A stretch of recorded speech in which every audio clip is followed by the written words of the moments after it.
Troop launcher yung gamit niyang siege machine. Healers, lumagpas na kasi kayo dyan. Healers, kinakabahan ako dun sa healers sa bomb hive. Okay, nice. Nakalagpas na yung healers dito ni Hawk. Invi, ginamit niya kay Warden. Tinutukan ng monolith. Okay, safe. And overgrowth spell sa may bomb hive. Okay. Si King kasama na rin pala dito ng kanyang Archer Queen. At nag-activate yung kanyang hidden ability which is... Ayaw, tinoyo. Nag-mood swing. Kanina nagbabasag ng wall. Nag-mood swing bigla. Women. Okay. Meron pa siya ditong Quake spell, 4 na totem spell, and revive spell. Dami pang throwers ni Hawk dito. Mahaba pa rin yung oras niya, pero masakit pa yung mga natitirang defenses dito sa base ni Doyer. May defending heroes pa dito, Barbarian King and Minion Prince. Okay, nag-pop na siya dito ng Magic Mirror action figure kay Queen. Nag-invest din siya ng totem spell para sa Ricochet Cannon. Yung action figure dito nagbabasag ng wall. Okay, may Ice Golem sa front, kaya lang air defense lang yun na frozen. Okay, gumamit na siya ng revive spell dito kay Dragon Duke. Meron pa siyang 2 totem spell, kaya lang... Hindi, marami pa siyang throwers dito actually. Okay, meron pang bouncer dito. May Barbarian King na dumidepensa pero nategi na rin si Warden. Buhay pa, low health na. Meron pa siyang isang totem spell dito. Si Queen, buhay pa rin dito at mukhang wasak. Teka lang, majijinx ko ba? Yung oras kasi, 24 seconds remaining. Nagwo-wallings pa dito yung throwers. Teka lang. 20 seconds remaining. Piso na lang yung Warden, guys. Nakaligtas pa. Makakatulong pa to dahil sa Life and Rage aura. Kaya lang may Gigabomb. Sasabog ba? Abot pa yung oras dito? Aabot. Wow. Makakabawi dito ng 3-star ang Tribe Gaming. Beautiful hit from Hawk. Grabe, sir. Wasak. Ganda. Wow. Grabe. Umpisa pa lang ng laban, sir. Nagpapasik laban na agad sila parehas. Okay, eto na. Second attacker from RNG, XTPM, ay si Bunch. Good luck. Magkakamukha yung bases dito. Ganito nga kasi yung meta base ngayon eh. Okay. Wow, another Super Bowler Smash from RNG. Sheesh! Same strat, same troops, same heroes, same base layout. Tignan natin kung makokopya ni Bunch dito yung kanyang kakampi kanina. Pero this time, Flame Flinger yung gamit niya dito. Okay. Kanina, ang gamit ng isang attacker nila ay Siege Barracks. Si Bunch ay Flame Flinger yung gamit niya dito. Although magkamukha yung base dito ng Tribe Gaming, pero sure ako, magkaiba pa rin yan. May modified yan. Pwedeng magkaiba ng trap placement or pwedeng may mga buildings or defenses na magkakaiba ng pwesto. Okay, napapagad dito yung kanyang Flame Flinger dahil sa may Bomb Hive. Multiple rocket balloons? Na-trigger dun, good thing na-trigger dun yung multiple air bomb sa may Town Hall part. Okay, sige. Eto na yung kanyang mga Super Bowlers with 2 Ice Golems and Electro Titan. Si Warden ay merong Eternal Tomb Rage Gem. Earthquake Boots, Spikeable kay King. Si Queen ay Magic Mirror action figure. Okay. Si Grand Warden ay... yun nga, Rage Gem, Eternal Tomb, Dragon Duke, Fireheart, Sunblaster. Okay, si Dragon Duke nasa may Town Hall Park. Eto na yung kanyang mga Super Bowlers. Si King, nag-pop na siya dito ng Earthquake Boots, Spiky Ball, na-open up na yung walls, and then saka siya nag-pop dito ng Eternal Tomb. Okay. Okay. Wala siyang overgrowth spell pala dito.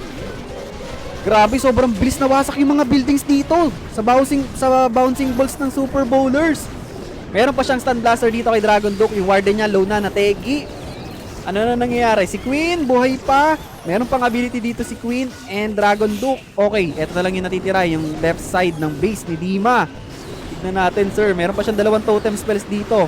Tignan natin. May chance pa ata to. Safe pa yung Queen dito habang binabanatan yung Lava Hound. And yung Dragon Duke niya dito ay hindi nagre-regenerate. May Baby Dragon, sir. Tignan natin. Meron kasi siyang 2 spell support dito and meron siyang 2 hero abilities. Wala nang extra building sa labas. Tignan natin, sir. Mabubuhat ba doon ng 2 remaining heroes niya? Buisit tong Baby Dragon. Di nagre-regenerate yung Dragon Duke dito. Ayan, matitigin na yung Baby Dragon. Okay, nag-pop na siya dito ng Magic Mirror action figure. Na-burst agad yung multi-IT. Totem spell, ginamit na. May Stun Blaster pa dito. Nicely done. Si MP dito, buhay pa. Mamamatay dito yung Defending King. Last totem spell, ginamit niya na dito sa Revenge Tower. Sorry, sa multi-gear Ricochet Cannon. Wasak. Wasak. Makakasecure na naman dito ng another 3-star ang RNGX TPM sa base ng Tribe Gaming. Using the same strat, Super Bowler Smash. Wow, nicely done para kay Bunch. Perfect. Grabe, grabe. Grabe yung laban. Yan ang gusto ko. Yan ang gusto ko. Hindi ako inaantok. Nabubuhayan ako ng dugo dito sa laban na to. Wow. Next attacker. Second attacker from Tribe Gaming, si Kronos. Good luck. Another thrower smash. Okay. Ayaw niya na magsayang ng segundo dito. Nag-drop na agad siya dito ng multiple throwers sa may 6 o'clock. Grabe, opposite side ng Town Hall ang approach ni Kronos dito. Life Gem, Rage Gem para kay Warden. Si King ay naka-Snake Bracelet, Spiky Ball. Si Queen, Magic Mirror Action Figure, Dragon Duke, Fireheart, Stun Blaster. Okay.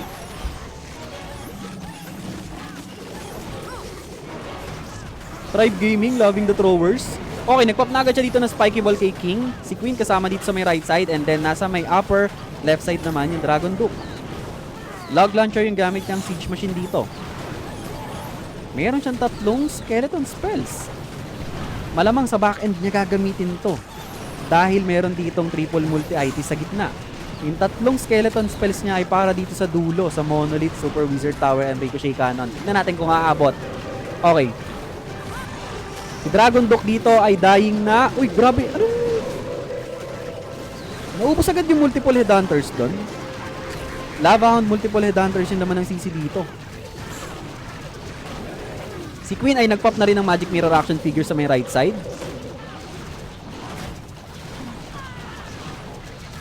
Hindi, akala ko sa may bubad ng dulo niya gagamitin yung skeleton spell. Hindi pala, isang skeleton spell na lang yung natitira dito. Okay.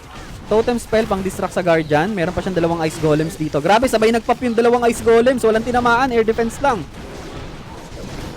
Okay, marami pa namang spell support si Kronos dito. Tignan natin paano niya i-manage to or i-maximize yung mga remaining spells niya. Totems, parang nagkamali siya ng totem spell doon. Okay, ginamit niya na yung revive spell dito kay Dragon Duke.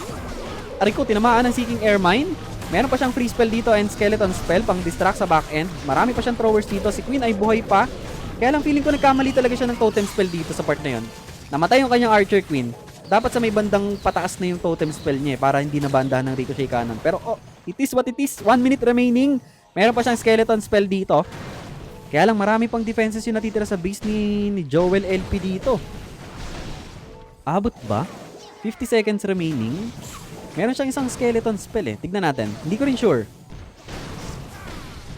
Wasak na naman. Lista mo na. Palo yung tribe. Date freeze. Wasak nga ba?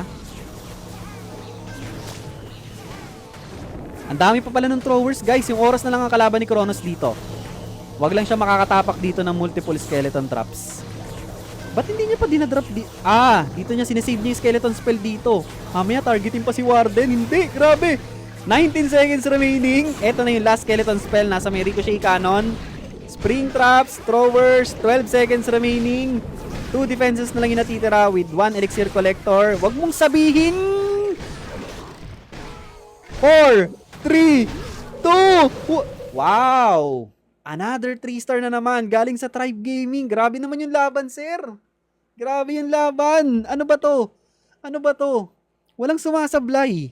Walang sumasablay, grabe. Pinapakita dito ng former world champs na hindi sila basta-basta at kaya nilang sumabay sa meta ng throwers ngayon. Wow! Beautiful attack from Kronos. Okay, ito na. Third attacker from RNGX TPM ay si Doyer. Good luck. Meron siya ditong throwers. Good luck. Okay, multiple rocket balloon sa may right side. And mass thrower sa may lower left side. Si Warden ay naka-Life Gem, Rage Gem. Si King, Snake Bracelet, Spiky Ball. Si Queen, Magic Mirror Action Figure. Fireheart, Stun Blaster kay Dragon Duke.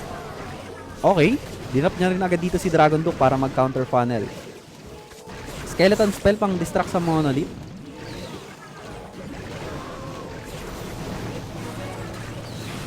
Log Launcher yung gamit niyang Siege Machine. Nag-invest siya dito ng Quake Spell para palambutin yung mga walls sa may bandang gitna. And nandito sa may bandang kaliwa, si Queen. And si King, kasama niya doon sa dulo. Si Dragon Duke dito ay may Stun Blaster pa. Okay, nag-pop na siya dito ng Stun Blaster. Overgrowth spell sa may Bomb Hive sa right side. Okay, okay. Super Yeti and Super Valkyrie yung laman ng kanyang Log Launcher. Ganda ng pagkakabigay ng mini rage spell dito nung death ng Super Valkyrie. Saktong-sakto sa may Town Hall Park. Sakto sa may Revenge Tower. Makukuha ba ng Electromites? Hindi nakuha ng Electromites. Okay. Instead, nag-drop siya dito ng totem spell pang distract. Si Dragon Duke. Maganda ng value ng Dragon Duke sa may right side Meron siyang isang revive spell dito, 2 totem spells and 1 free spell remaining. King and Queen niya dito ay meron pang abilities. Okay. Buhay yung mga healers dito. Grabe. Saktong-sakto yung pwesto ng healers Ligtas sa both fire speeders. Okay, gumamit na siya dito ng revive spell kay Dragon Duke sa may right side. Nag-invest siya ng free spell sa may Super Wizard Tower. Okay, meron ditong air defense. Nice, nag-drop siya dito ng totem spell pang distract. Grabe. Meron pang isang totem spell dito si Doyer. Meron pa siya ditong Queen's ability at mahaba pa yung oras niya dito. Namatay na ulit yung kanyang Dragon Duke. So, natitira dito ay si Queen, Throwers, and Warden. Mahaba pa yung oras dito. Wasak na naman, sir! Hindi ko kaya ang nangyayari dito sa pares na teams na to. Sir, wag niyo sabihin perfect stars to both teams. Ang haba pa ng oras, wasak na naman to. Meron pa siyang Queen's ability. 54 seconds remaining. Buhay pa si Warden para magbigay ng Reach Aura and Life Aura. Si Queen ay meron pang ability. Wala nang extra building sa may left side. Wasak na naman, sir. Grabe yung RNG XTPM. Grabe, sir. Minamani lang nila dito yung mga bases ng Tribe Gaming. Grabe. Namatay pa dito yung kanyang Grand Warden pero it doesn't matter kasi mahaba pa rin yung oras ni Doyer dito at marami pa siyang troops. Wow. Another 3-star attack. Galing sa RNG XTPM. Nice hit from Doyer. Grabe, ang ganda ng laban, sir. Grabe. Makapigil hiling Anong nangyayari sa kanilang parehas? Okay, eto na. Third attacker from Tribe Gaming, si Nebrax. Panoorin natin si Nebrax. Wow, Mass Electro Dragons with totem spells ang baon dito ni Nebrax. Tignan natin, sir. Nebrax using Electro Dragons. Dragon Duke, naka Fireheart Sandblaster with Angry Jelly. Si RC ay Rocket Spear Seeking Shield. Grand Warden, Eternal Tomb, Healing Tomb. And si Dragon Minion Prince ay Meteor Staff and Dark Orb. Nag-start siya dito ng RC sa may bandang ilalim with Spirit Fox and Giant. So, nag-pop na siya dito ng Rocket Spear Seeking Shield. Nag-perform siya ng funnel para sa kanyang E-Drag. Siege Barracks yung naka-ready niyang Siege Machine dito. Okay, 1 Baby Dragon para mag-clean up ng mga bonus buildings. Nice. Ganda ng bali ng RC dun Okay, Skeleton Spell sa Monolith. And Guardian, ito na yung kanyang Mass Electro Dragon sa may Town Hall Park. Okay. Rage Spell invested. Nag-pop na rin siya dito ng Eternal Tomb, Healing Tomb. Rage Spell Tower activated sa may bandang ilalim. Okay. Totem Spell, gumamit na rin siya dito. Both Rage Spell Towers are activated. Masakit-sakit to. Okay, ito na yung Dragon Duke. Nag-pop na agad siya dito ng Stand Blaster. Para medyo malesin yung mga damages na nare-receive ng Electro Dragons niya. Kaya lang, 3 piraso na lang nakikita ko i-drag dito. And, gumamit siya dito ng Dark Orb. Kaya lang ang tinamaan ay... okay, safe pa rin naman yung kanyang MP dito. Kaya lang, medyo nag-i-struggle si Nebrax. Nag-i-struggle si Nebrax dito. Meron pa siyang spell support. Kaya lang si Dragon Duke na lang ang natitira dito. 1 Electro Dragon, multiple Yeti. Si MP, nag-activate na yung Phoenix dito. Ito na ata yung hinihintayin na malaking depensa ng RNG XTPM. Okay, gumamit na siya dito ng Rage Spell kay Dragon Duke. Free spell sa Revenge Tower. Tinamaan ng Seeking Airman yung Dragon Duke niya. Kakapusin si Nebrax dito. Masakit pa yung mga naiiwang defenses sa base ni Santiago. Ito na. Ito na ang unang sablay ngayong gabi. Naku po! Tribe Gaming!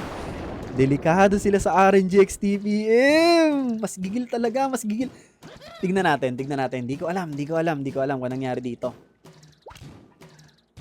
Ano yan, boss? Paano kapag tie? Di rematch. Hindi po. Sa average attack duration magkakatalo. Yung may mas pinakamabilis na attack time. Yun yung mananalo. If ever, draw din. Zimmy says kung may mga bida, may kontrabida rin sa Iris sa vibes. If ever, same lang din yung average attack duration nun. Baka dun yung time na magre-rematch sila. Ganyan talaga yung Cinebrax. Good evening, Takemichi. Boss, tagal ko na naka-follow sa'yo. Oy, maraming salamat. Kaizu or Kaizue. E-drag talaga. Grabe, sir. Nice defense para kay Santiago and nice try lang para kay Nebrax. So, ayun. unang sablay ngayong gabi. Tignan natin kung makakasecure pa dito ng another 3-star ang RNG X TPM. As of the moment, lamang sila dito in terms of stars and percentage. Ganda sana sinimula ng tribe, ba't kasi nag-e-drag? Okay, eto na si Rami, ang 4th attacker ng RNG. Wow, Meteor Golems! Fireball Meteor Golems! Fireball Meteor Golems ang baon dito ni Rami. Grabe, pinapakitaan tayo ng RNG X TPM dito. Marami din silang alam at ginagamit na troops. Okay, triple invis, fireball sa Ragepel Tower. Nice one! Ganda. Sir, good start to para kay Rami. Successful yung kanyang fireball dito. Meteor Golems. Ngayon ko na lang ulit nakitang may gagamit ng Meteor Golems. Ngayon ko na lang ulit nakita si Meteor Golem. Parang kailang pa yung huli ko nakita may gumamit nito. Parang 1 week or... Hindi, mga 2 weeks ago at... Sorry. Mga 2 weeks ago ata. Okay, eto na yung Meteor Golems niya. Ice Golem kasama si Queen. Naka Magic Mirror action figure. Si King ay nagpop na agad dito ng Giant Gauntlet and Rage Vial sa may bandang 12 o'clock. And Blog Launcher yung gamit niyang Siege Machine dito. Si Dragon Duke ay naka Angry Jelly, Fireheart Stun Blaster. Okay, dinarap na rin niya dito para mag-counter funnel. Sinisigurado niyang papasok lahat ng Meteor Golems niya sa Town Hall Park. Okay. Nako, nag-split dito. Yung Queen niya ay pumunta sa may bandang ilalim kasama yung healers. Mawawala ng sustain dito yung kanyang mga Meteor Golems. Kaya lang makunat kasi ito, malaki talaga yung hit points ng Meteor Golems. So kahit siguro mawala yung healers dyan, okay lang. Para naging Queen Walk to. Nagko-Queen Walk ngayon yung Queen niya dito sa may bandang ilalim. Okay, jump spell para magkaroon ng access sa may bandang gitna. Si Dragon Duke dito, buhay pa. May Stun Blaster pa siya dito. Ginamit niya ng Stun Blaster, meron pa siyang spell support. Tignan natin. Natatraffic pa yung mga Meteor Golems niya dito sa may bandang Town Hall Park. May lava pops pa na lumabas. Okay, nag-activate dito yung Ragepel Tower sa may right side. Mukhang makakadepensa ang base dito ni Rikiris, sir. Unti-unti na nauubos dito yung troops ni Rami. Yung Queen niya dito ay buhay pa sa may bandang kaliwa. Teka lang, mas mababa ata yung percentage na to. Mas mababa ata yung percentage na makukuha ni Rami. Pwede pa itong bumaliktad, guys. Pag nakasecure dito ng 3-star ang Tribe Gaming, mababaliktad pa to. Tingnan natin kung ilan yung masesecure niyang percentage dito. Meron pa kasi siyang Invi and Free Spell eh. Malaki-laki pa rin palang percentage to. Mahaba pa yung oras niya eh. Makaka 80 plus pa si dito si Rami. Nakadepensa yung base ni Rikiris. Nag-split kasi. Hindi sumama yung Queen niya sa may Meteor Golems. Nawalan ng sustain yung kanyang mga Meteor Golems doon. Nategi si Warden. Na-traffic siya sa may Town Hall Park. Maaga namatay yung kanyang Barbarian King. And hindi na rin umabot mag-clear dito sa may bandang Ragepel compartment. Yung kanyang Dragon Duke. Okay, nakuha na siya dito ng ability. 81%. 83, 84, 85. 85%. Nice try lang para kay Rami. Nice defense naman para kay Rikiris. Enti lang, sir. Enti lang. So, if ever maka 3-star dito ang Tribe Gaming, magtototal sila ng 76.60. Okay. 4th attacker dito ng Tribe Gaming ay si Dima. Good luck. Si Dima ay former member ng Navi. Si Dima yung base builder nila before. Pero ngayon, nandito na siya sa Tribe Gaming. Okay. Zap throwers ang baon ni Dima dito. Kinuha niya agad dito yung Revenge Tower and Bomb Hive. Nice. Grabe, opposite side ng Town Hall yung approach. Nakakatakot, sir. Nakakatakot to. Meron pa naman triple multi-itis dito with Ragepel Tower. Okay, eto na yung kanyang King and Queen. Para mag-counter funnel. Si King ay naka-sneak bracelet, spiky ball. Si Queen, magic mirror, rocking figure, Warden, life gem, rage gem, Dragon Duke, Fireheart, Stun Blaster. Okay. So sa upper part, yung kanyang King and Queen and yung throwers niya with troop launcher dito naman sa may kabila. Tornado Trap activated. Nice.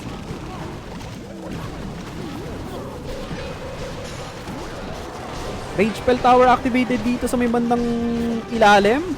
Lava Hound Furnace naman ng CC. Masakit ng splitter ah.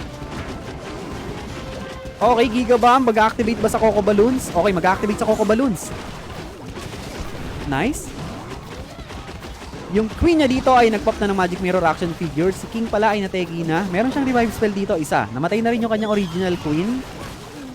Okay, okay. Eto na yung kanyang Dragon Duke to support. Kasama ng mga throwers. Masakit to guys ha. Eto, pag nag-activate yung Ragepel Tower dito, yung naka-rage na Guardian, triple multi-itis, masakit to. Wala pa yung free spell. Anong plano dito? Tignan natin kung makakalagpas si Dima dito sa triple multi-itis na naka-rage spell. Hindi pa nag-activate. Ito na, activated na. Ang sakit nito, sir. Dito magkakaalaman yung Dragon Duke ang problema. Nasa may bandang ilalim. Hindi pa nag-activate yung rage niya dahil may kasamang isang minion. Okay. Tignan natin. Naku, inuubos na ata siya dito. Yung Dragon Duke bago pa umangat. Sir, kailangan ka na dito. Okay, nag-pop na siya dito ng Stun Blaster at lahat. Unti-unti na naubos yung mga throwers dito ni Dima. Ilang piraso na lang yung natitira. Namatay na si Warden dito. Okay, masesecure ba yung Town Hall?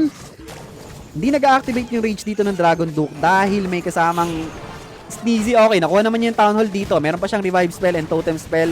49 seconds remaining. Kanino nyo kanya gagamitin yung Revive Spell? Malamang kay Dragon Duke na rin. Malamang kay Dragon Duke na rin. Parang 3-star ata to, guys. 3-star ata to. Pag namatay yung Dragon Duke, Revive Spell, Totem Spell sa Air Defense.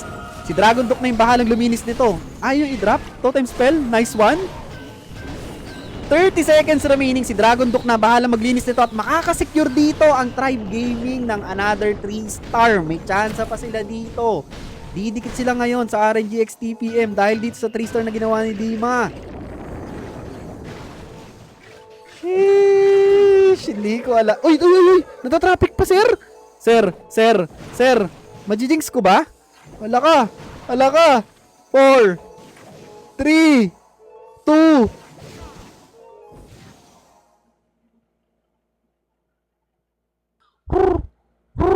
Nice try lang para kay Dima. Sorry na jinx, sir. Okay, eto, panoorin natin. Last attacker from RNGX TPM. If ever maka 3-star dito si Joel, wala nang habol ang Tribe Gaming. Pero if ever sumablay dito si Joel, may pag-asa pang manalo ang Tribe Gaming. Okay, may pag-asa pa ang Tribe Gaming, promise. Tignan natin. Okay, meron siya ditong throwers. 4 na Fireball? Fireball throwers yung baon dito ni Joel LP. Good luck. Fireball throwers. Pag sumablay si Joel LP dito, nakadepensa dito ang base ni Nebrox, may chance pa silang manalo yung Tribe Gaming. Okay. Triple Invis, Fireball sa Richwell Tower, successful. Nice. Good start para kay Joel LP. Dikit lang sila guys Dikit lang yung percentage. So pag sumablay si Joel LP dito at naka 3-star yung last attacker ng Tribe Gaming, may pag-asang manalo ang Tribe Gaming. So, hindi siya pwedeng makampante dito. Kailangan niya mag-secure dito as much as possible. Pwede mo rin consider na 3-star or lose attack para kay Joel LP to. Pero if ever naman na maka 2-star to with high percentage and nakadepensa rin... Oh, yung Warden! Yung Warden! Sir, bigla may nagpop-up dito na multiple testas. Okay, gumamit siya dito ng Invis Spell. Kaya lang may Bomb Hive dito. Tatamaan ba yung kanyang healer? Okay, air bombs! Air traps! Ay, sir! Sir! Namatay yung kanya... Hindi. Sneezy pala yung namatay. Okay. Log launcher yung gamit yung siege machine dito. Ito na yung kanyang queen sa may bandang taas. King ay naka Rage Vial Giant Gauntlet. Si King, Magic Mirror Action Figure, Dragon Duke, Fireheart Stun Blaster. Teka lang. Okay, jump spell para kay King.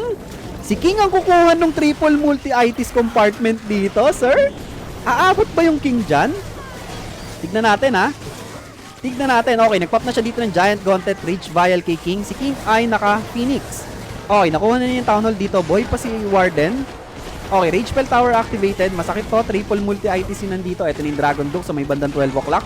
Meron na lang siya isang free spell dito pero meron pa siyang Stun Blaster kay Dragon Duke. Si Queen ay nag-pop na ng Magic Mirror Action Figure.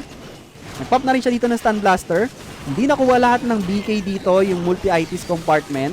Meron pang Monolith dito sa may left side. Tignan natin. Mahaba pa naman yung oras si Joel LP dito. Si Queen buhay pa, healthy. Yung Dragon Duke niya dito ay mabubuhay pa. Nice! Kaya lang low health na. Nagre-regenerate pa rin naman dahil sa Fireheart. Buhay pa yung kanyang Dragon Duke dito. Lumalayo pa sa multi-IT. Naku, magre-regenerate pa. Looking good para kay Joe. Ay, namatay yung Warden. Naku, namatay yung Grand Warden niya dito. 2 super burbs na lang yung natitira. Mukhang free hit pa dito yung Monolith, sir. Dikit to. Makukuha ba ng throwers niya dito yung Monolith? 3 pirasong throwers na lang ata yung nakikita ko dito. Namatay na yung Dragon Duke niya. May snipe ba yung Monolith? Okay, na-snipe. Ang problema niya dito, meron pang isang Ricochet Cannon and X-Bow. Distracted naman yung X-Bow. Pero feeling ko hindi kaya ng Queen dito yung Ricochet Cannon. Hindi kaya ng Queen dito. Walang sustain yung Queen. 15 seconds remaining. Meron pang multiple Giant Bombs. Tornado Trap activated. Ginamit niya na dito yung last Super Barb. Kakapusin dito si Joel LP. Tignan natin kung may pag-asa pa ang Tribe Gaming. Dikit to, dikit. Sir, dikit. Nice try lang para kay Joel LP and nice defense pa rin para kay Nebrax. Tignan natin kung 3-star or lose attack para kay 3-star or lose Zinmi attack. says nangangamoy bias Tris- ya ang saya mo namatay ang healers. 3-star or lose attack para kay Ricky Res. May pag-asang manalo ang Tribe Gaming, guys. If ever maka 3-star dito si Ricky Res, magtototal sila ng 96.40. Lalamang sila in terms of percentage sa RNG TXTPM. 3-star or lose attack para kay Ricky Res. Good luck. Okay, eto na si Ricky Res. Last attacker from Tribe Gaming. 3-star or lose attack. Zap throwers ang baon niya dito. 4 na quick spell. 4 na zap. Anong plano niya dito? Okay. Giant arrow siguro to. 4 lightnings. And then giant arrow. Giant arrow! Ay, di niya tinamaan yung bomb hive. Di tinamaan ng giant arrow yung bomb hive. Bumalik mo ng konti. Okay. Anyways, nandito na si King and Queen. Si King ay naka-snake bracelet, spiky ball. Si Queen, giant arrow, healer puppet. Si Grand Warden, rage gem, life gem. Dragon Duke ay naka-fire heart, stun blaster. Good luck. 3-star or lose to para kay Ricky Rez. Good thing wala namang builder hut dito para mag-repair ng builder ng bomb hive. Aray ko! Queen! Queen! Queen! Boink! Oy! Ayun na nga ba ang sinasabi ko. Ang sakit talaga ng bomb hive, sir! Nako! Nako, maaga namatay yung kanyang King and Queen dito.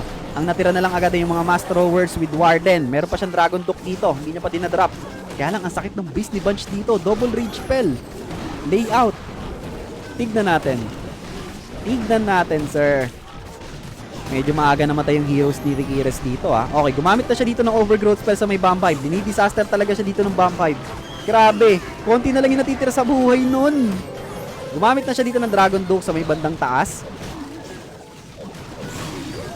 Okay, nakakasustain pa naman yung mga throwers dito. Kumpleto pa yung mga healers niya. Okay, ganda ng pwesto ng Dragon Duke dito. Pwede na siya mag-pop ng Stun Blaster dito. Any second. Now is the time. Ganda. Beautiful Stun Blaster galing kay Dragon Duke. Meron pa siyang isang revive spell dito. Okay, totem spell ginamit niya sa Guardian. Buhay pa si Warden dito. May healers pa. Marami pa siyang throwers. Teka lang. Hindi ko pa masabi.